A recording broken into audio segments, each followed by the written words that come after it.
ओम नमो भगवते वासुदेवाय. श्रीमद भागवताच्या 6व्या स्कंदाच्या दुसऱ्या अध्यायात आपण प्रवेश करतोय. यमदूतांनी त्या विष्णुदूतांना सांगितलं की आम्हाला जेवढं माहिती आहे त्याप्रमाणे वेद प्रणितो धर्म, वेदांनी जे सांगितलं ते तसं करणं हा धर्म आहे. कारण वेद कोणालाही काही सांगत नाही. अधिकारी विशेषाला प्रयोजन विशेषाच्या सिद्धतेसाठी जे करण्याची आज्ञा वेद देतात त्याला धर्म असं म्हणतात. धर्म हा कोणाच्याही वैयक्तिक रागद्वेषानुसार निर्णय देत नाही. धर्माची गती अतिशय सूक्ष्म असते आणि सामान्य माणसांची दृष्टी ही नेहमी स्थूल ढोबळ असते. त्यामुळे वेदांनी जे करू नका सांगितलं ते नाही करायचं हा धर्म आहे. माणसाच्या बुद्धीमध्ये भ्रम, प्रमाद, लिप्सा, कर्णापाठव अशा प्रकारचे बुद्धीचे दोष आढळून येतात. पण वेदवचनांमध्ये त्याचा सुतराम संबंध नसतो. माणसाचं मन आणि त्याची इंद्रिय यांना धारणा करणारी वृत्ती म्हणजे सर्व अनेक प्रकारे यमदूत सांगत होते. ते सगळं ऐकलं आणि आता शुक महामुनी राजाला सांगतायत, एवंते भगवत दूता यमदूताभिभाषितम उपधार्याथ तान राजन प्रत्याहो नय कोविदा. ते जे विष्णुदूत होते हे नीती निपुण होते, न्यायाचं ज्ञान असलेले होते आणि धर्माचं मर्म जाणणारे होते. तेव्हा त्या भगवान विष्णूंच्या पार्षदांनी यमदूतांना त्यांचं ते भाषण ऐकलं आणि उत्तरादाखल ते म्हणायला लागले, अहो कष्टं धर्मदशाम अधर्म स्पृशते सभाम यत्रा दंड्येषु पापेषु दंडो येईल ध्रियते वृथा.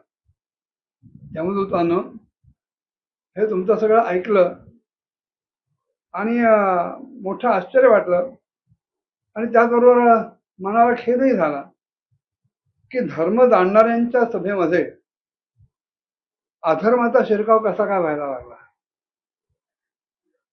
कारण इथे निरपराध आणि ज्यांना दंड द्यायची आवश्यकता नाही, जे दंडार्ह नाहीत, अशा व्यक्तींना फुकटच्या फुकट दंड दिला जातोय. तुम्ही म्हणताय की त्यांनी कुठलाही प्रायश्चित्त घेतलं नाही, अशा वेळाने एवढी पापं केली, पण त्याच्या हयातीत त्यांनी कुठल्याही पापाचं प्रायश्चित्त घेतलं नाही. पण तसं नाहीये.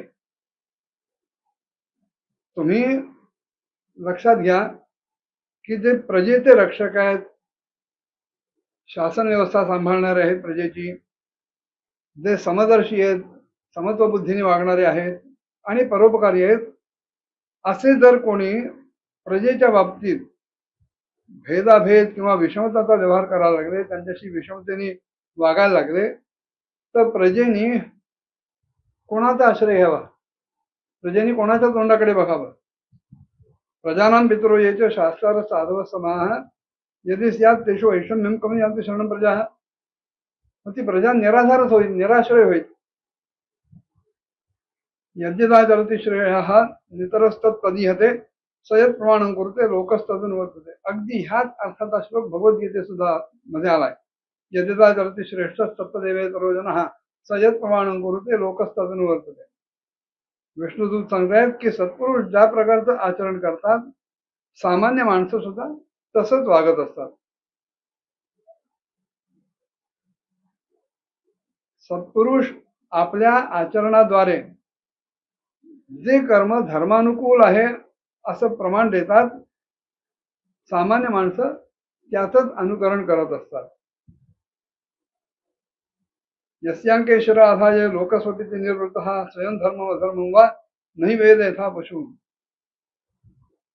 साधारण माणसं पशु ज्याप्रमाणे गतानुगतिक असतात, एक शेळी गेली की तिच्या पाठोपाठ सगळ्या शेळ्या जातात, एक मेंढी गेली की तिच्या पाठोपाठ बऱ्याचशा मेंढ्या जातात, तशी सामान्य माणसंही बालवृत्तीची अनुकरणप्रिय ही वै बाला असं म्हणतात, त्याप्रमाणे मोठ्यांचं अनुकरण करणारे असतात. त्यांच्या ठिकाणी सखोल विचार करण्याची शक्ती नसते.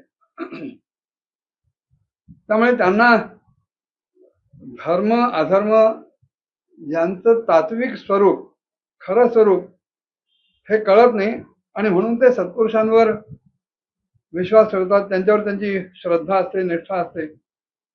आणि बालक ज्याप्रमाणे आईच्या मांडीवर निर्धास्तपणे डोकं ठेवून झोपतं, त्याप्रमाणे सामान्य माणसं सत्पुरुषांवर विश्वास ठेवून निर्भय आणि निश्चिंत राहतात. स्वयंधर्म अधर्म वा नाही वेद यथा पशु स कथम निर्पितात्मानं कृतमैत्रमचेतनम विश्रंभणीयो भूतानां सहिर्णो द्रोग्धुमर्हति. विष्णुदूत सांगतायत की प्राण्यांना आत्यंतिक विश्वास त्यांच्याबद्दल वाटावा असे ते विश्वासपत्र दयाळू सत्पुरुष आहेत. आणि ज्यांच्या मित्रभावामुळं त्यांना आपले हितैषी समजून सामान्य लोक आत्मसमर्पण त्यांच्या समोर करतात, त्या अज्ञानी जीवांच्या बरोबर कोण कसा काय विश्वासघात करू शकतो? तुम्ही ते म्हणताय की ह्यानी काही प्रायश्चित्त घेतलं नाहीये, तसं नाहीये. अजम ही करत निर्वेशो जन्म कोट्यम हसामपी यद व्याजहार विवशो नाम स्वस्त्यानं हरे हे. ह्या अजामेळानं जन्मभर भगवंताचं नाव घेतलं नसेल, पण मरते क्षणी त्याच्या तोंडून नारायण असा जो दीर्घ उच्चार झाला, त्याचा अर्थच हा आहे की त्यानं कोटी कोटी जन्मांमधल्या पापराशींचं पूर्णतः प्रायश्चित्त घेतलेलं आहे. अगदी अगतिक होऊन का होईना, मनापासून नसेल, दुसरा इलाज नाही म्हणून त्या लहान मुलाला हाक मारण्याच्या निमित्ताने का होईना, पण त्यांनी भगवंताचं परमकल्याणकारक असं मोक्षप्रद असं जे नाव आहे त्याचा जर उच्चार केलाय, त्याचाच अर्थ त्यानं प्रायश्चित्त घेतलेला आहे. एते नैव ह्यगोनस्य कृतम स्याद अघनिष्कृतम यदा नारायणा येती जगाद चतुरक्षरम. ते म्हणाले, ज्या वेळेला ह्यानं नारायण या 4 अक्षरांचा उच्चार केला, त्याच वेळेला तेवढ्याच उच्चारानं त्याच्या सगळ्या पापांचं प्रायश्चित्त घेतलं गेलेलं आहे.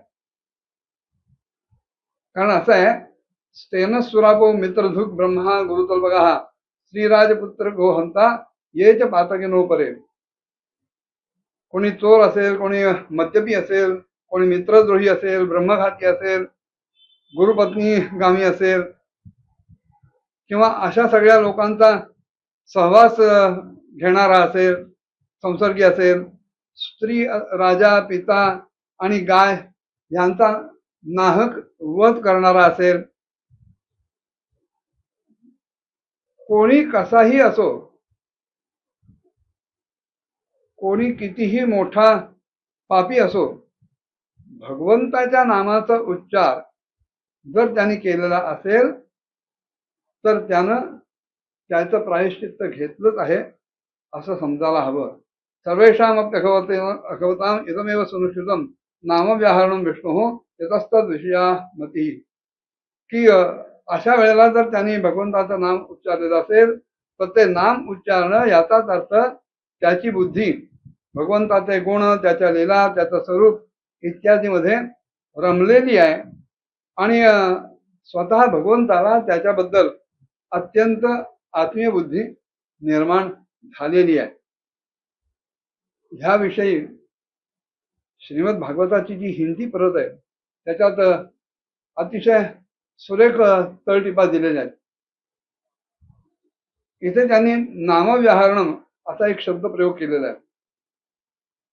नामव्याहरण याचा अर्थ आहे केवळ नामोच्चारणानच कारण भगवंतानी एका ठिकाणी म्हटलंय, यद गोविंदेत चुक्रोशो कृष्णामाम दूरवासिनम ऋणम येतात प्रवृद्धम मे हृदयांनाप सर्वती. मी अत्यंत लांब असल्यामुळं, दूर असल्यामुळं द्रौपदीनी त्या कौरवांच्या सभेत जेव्हा वस्त्रहरणाचा प्रसंग समोर आला, त्यावेळेला जोरजोरात गोविंद गोविंद अशा प्रकारे अत्यंत काकुळतीनं करुणासुरामध्ये आक्रोश करीत मला हाक मारली. आणि ते जे माझं नाव तिने घेतलंय, हे माझ्यावर एक प्रकारचं फार मोठं ऋण आहे. आणि माझ्या हृदयावरचा तो ऋणाचा भार, कर्जाचा भार एका क्षणासाठी सुद्धा उतरत नाही, इतकं नामाचं महात्म्य आहे. या नाममहात्म्याबद्दल आणखीन काही आपल्याला विचार करता येतो का बघूया, पण तो पुढल्या भागात बघूया. ओम नमो भगवते वासुदेवाय.